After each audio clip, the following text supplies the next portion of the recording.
Here we go, funeral potato casserole. Here's everything you'll need for this recipe. A frozen 2-pound bag of hash browns, the little cubed ones, thawed.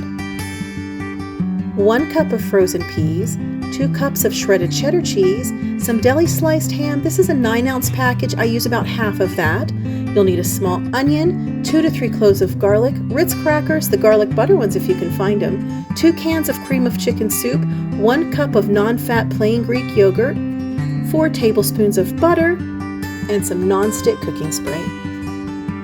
First, preheat your oven to 425 degrees. Then we're going to dice the onion and mince the garlic. Put a pan on the stove and turn it to medium-high heat and melt 1 tablespoon of butter.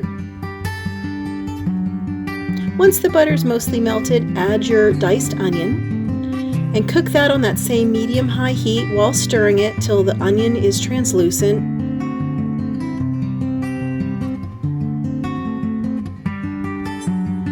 Once that's done, add your minced garlic and cook for an additional 1 or 2 minutes until it becomes fragrant, till it just starts to smell yummy.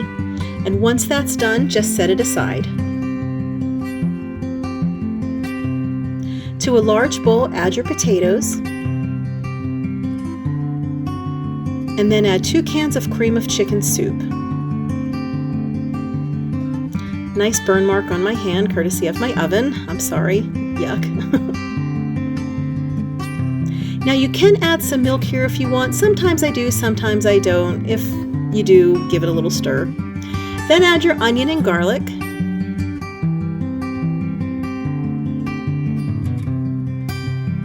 Then we add our 1 cup of non-fat plain Greek yogurt. You can use sour cream.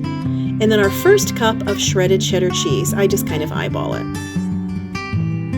Then a cup of frozen peas. You can use canned. I think frozen works best here. And then our deli ham. About, like I said, this is 9 ounces. I might use 4.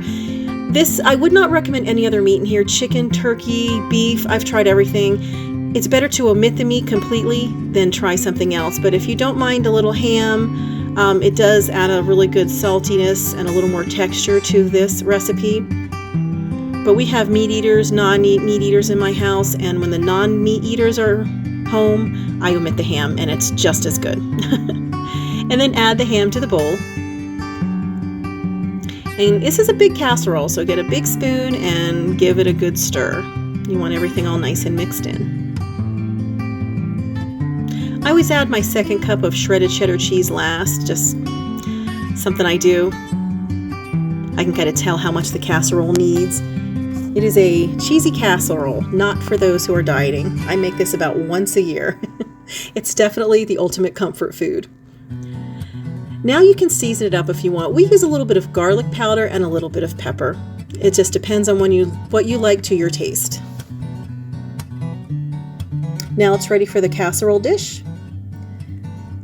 Spray your 9x13 baking dish with some nonstick cooking spray, and then transfer your casserole mixture into the dish.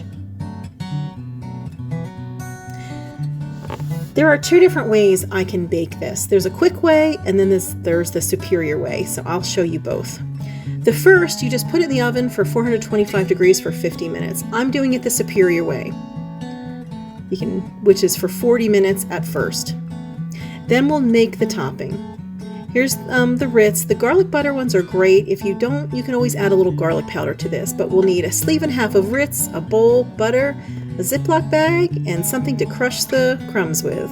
I've actually used a hammer in the past. Melt your butter in a microwave-safe dish. Seal the crackers in a bag and crush them up. And then add the crushed crackers to the melted butter. Here's where you'd add the garlic powder, just maybe a teaspoon, tablespoon, depending on what you like, if you can't find the butter Ritz. Now pull the casserole out. If you cooked it for 50 minutes, this is where you would pull it out and add the topping, and then put it in for an additional 5 minutes until the topping's brown. I bake it for 40 minutes, and then I pull it out and stir it, because sometimes the potatoes, if they're not thawed, they just don't get tender in the middle. So we don't get any hard, not fully cooked potatoes in this. I stir it after 40 minutes and then add it back to the oven for 10 minutes. I only make this once a year, so it's worth the extra step. But you can pause those instructions and see. So I'm putting it back in for an additional 10 minutes, and then I pull it out, and then I just cover with the little crumbly Ritz cracker type of topping. It depends on what you want as far as the timing cooking. I'm making it way more complicated than it is, but there's a quick way and then there's a superior way. And you can choose either one, and either one is absolutely fine. I just have extremely picky eaters in my house, so I like to smooth it around, make it pretty. And then we'll add this back into the oven for 5 to 7 minutes, depending on your oven, until it's about like that, till it's golden brown. And that's it. Funeral potato casserole. The ultimate comfort food. Delicious.